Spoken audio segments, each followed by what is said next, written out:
अच्छा, एक मुद्दा बहुत तेज़ी से चल रहा है। उत्तर प्रदेश सरकार हो या मध्य प्रदेश सरकार, मदरसे जो हैं, मदरसों को नोटिस दिया जा रहा है कि क्यों ना मदरसे को शिक्षा का अधिकार कानून के तहत लाया जाए और सभी तरह की शिक्षा मदरसों में हो। इसको लेकर के जमात उलमा हिंद क्या मानता है? देखिए, इस पर हम पिछले 2 सालों से काम कर रहे हैं। 7 महीने पहले भी जो घटनाक्रम हुआ था उस पर भी जमीयत ने और हमारी टीम ने काम किया था। मैं इसमें 2 बातें कहूँगा। ये जो नोटिस आते हैं मान्यता प्राप्त और गैर मान्यता प्राप्त, इसकी परिभाषा क्या है? देखिए, 3 तरह के इंस्टीट्यूट होते हैं। एक वो जो सरकार से मान्यता भी लेते हैं, एड भी लेते हैं। दूसरा वो जो सरकार से सिर्फ मान्यता लेते हैं, एड नहीं लेते हैं। तीसरा वो जो ना मान्यता लेते हैं ना एड लेते हैं।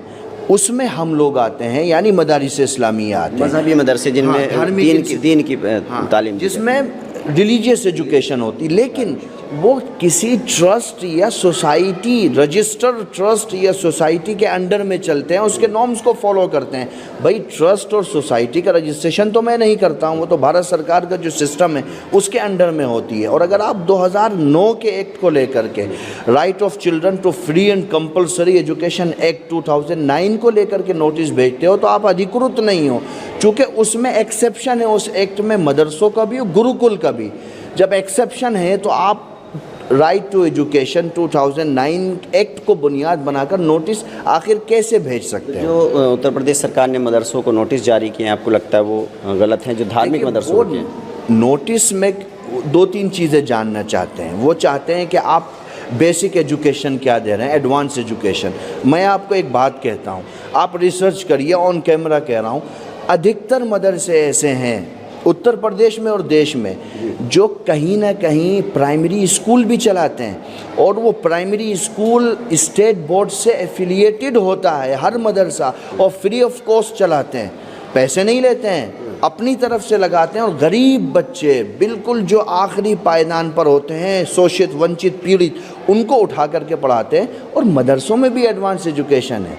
हम किसी तरीके से मॉडर्नाइजेशन के ख़िलाफ़ नहीं है, लेकिन हमारा उद्देश्य जो है वो रिलीजियस एजुकेशन को प्रमुखता के साथ में पढ़ाना है, चूँकि मदरसे देश के अंदर धार्मिक और आध्यात्मिक चेतना का केंद्र होते हैं। भाई, अगर मैं मेडिकल में जाऊंगा तो मैं मेडिकल में तो रिलीजियस एजुकेशन नहीं लेऊंगा, मैं कॉलेज में जाऊंगा तो मैं वहाँ जा कर के रिलीजियस एजुकेशन नहीं लेऊंगा। तो मदरसे में आने वाला डॉक्टर बन के नहीं निकलेगा, लॉयर बन के नहीं निकलेगा, उसका बेसिक शिक्षा जो होगी वो तो रिलीजियस एजुकेशन होगी। लेकिन चूँकि दुनिया में जीने, सरकार चाहती है कि मदरसों से भी डॉक्टर और इंजीनियर पढ़ के निकलें। बाबा, 1% तो आ रहा है मदरसे में।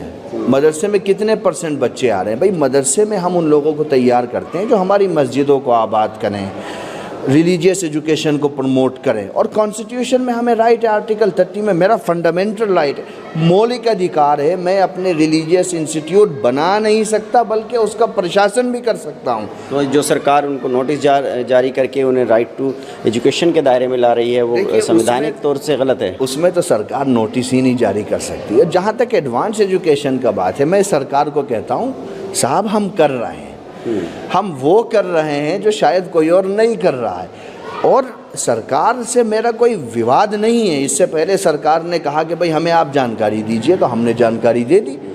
1 साल पहले आपने देखा होगा उत्तर प्रदेश में कितने मदरसे हैं जिनकी जानकारी दे दी गई है। तो मैं इस वक्त ये कहना चाह रहा हूँ, भाई, IIT किसने बनाई? मौलाना आज़ाद ने बनाई। मौलाना आज़ाद कौन सी यूनिवर्सिटी से पढ़ के आए थे? यूनिवर्सिटी ग्रांट कमीशन किसने दिया भारत को? मौलाना आज़ाद ने दिया। राइट टू एजुकेशन का प्रपोज़ल किसने दिया? मौलाना आज़ाद ने दिया।